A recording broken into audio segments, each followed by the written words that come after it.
Aged care and nursing, growth industries in Australia today. Our population is ageing, and that presents us with some interesting dilemmas. The current and future demand for nurses and skilled aged care workers is an issue squarely on the agenda for the industry and educators alike. For several years, Launceston College in Tasmania and the local aged care industry have had this problem clearly in their sights.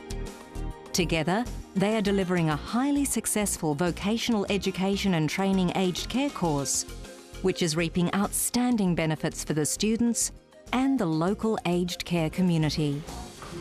Just put your knee on the bed. One day a week, the students receive valuable hands-on training at local aged care facilities, where they can link the theory they've learned in the classroom to first-hand experience on the job. I thought some of the younger ones may find some of the tasks quite difficult, but they've managed very well. So you'll have to put the head part over her first, right, the neck, and then put her arms in. There you go. Selection of students to undertake the VET course has been highly tuned. We were looking for particular types of people.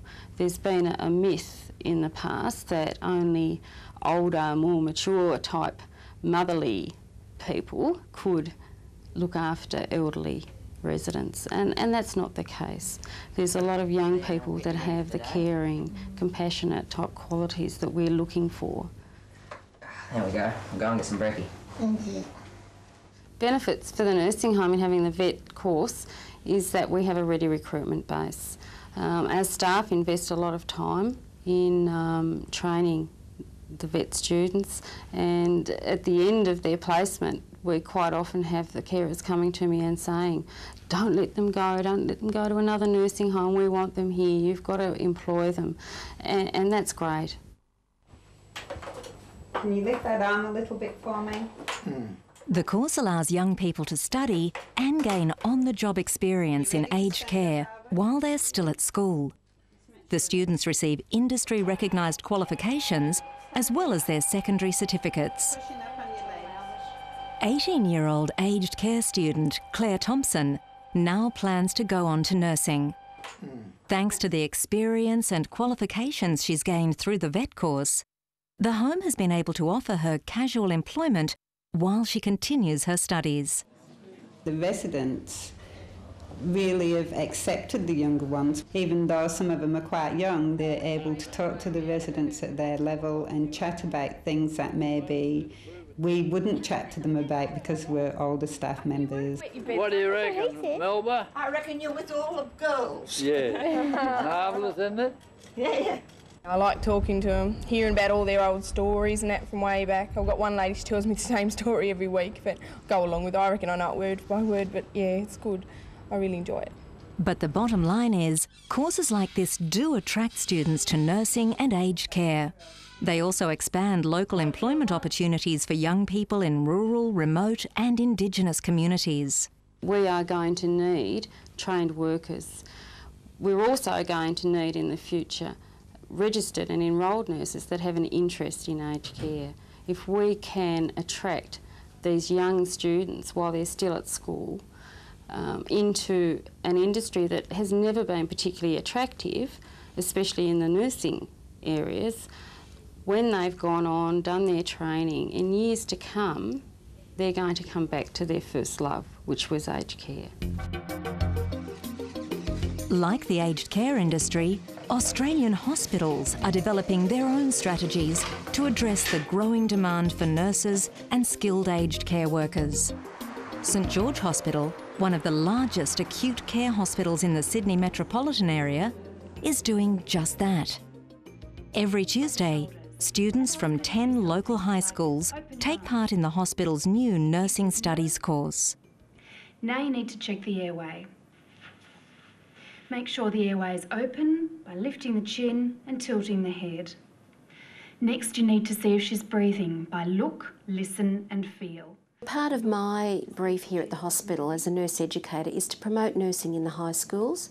I go out to the schools, career open days, career markets in the secondary high schools and talk to the students about what it's like to work in a hospital. We have to remember that students may not have ever been into a hospital. They may have been watching medical dramas on television and don't have a realistic view about what nursing is. They don't have a positive or a negative view, they just don't know. So if they come into the hospital, they get that first-hand experience on what it's like. They can see whether they're suited to it or whether they're not, and that's a very good thing. And it's programs such as vocational education and training that can assist them in that process. Courses like this give students a head start towards careers in nursing and aged care while they're still at school. They receive industry-recognised qualifications as well as their secondary certificates. The practical side of things is vital because it's a link between the theory and what they're actually going to be doing. And I think with people that are coming straight from school, they really need to have their appetite whet as much as possible, and we're doing things that they will be doing, so really important. What I'm going to show you today is just basically how to put on an oxygen mask and apply oxygen for a patient. This one's called a Hudson mask. We're trying to do as much as we possibly can up in the hospital so it's as real as possible. So we're actually using equipment and practising on people, real patients, hands-on. 36.5. Working together, employers and educators are developing courses tailored to community needs. Students then have clear pathways to employment in local hospitals and aged care facilities. The benefits for the hospital are that we can recruit and retain good quality nursing personnel. Those that feel that they can undertake work in a hospital usually do go on. They feel that they are loyal to the hospital and they stay here as registered nurses.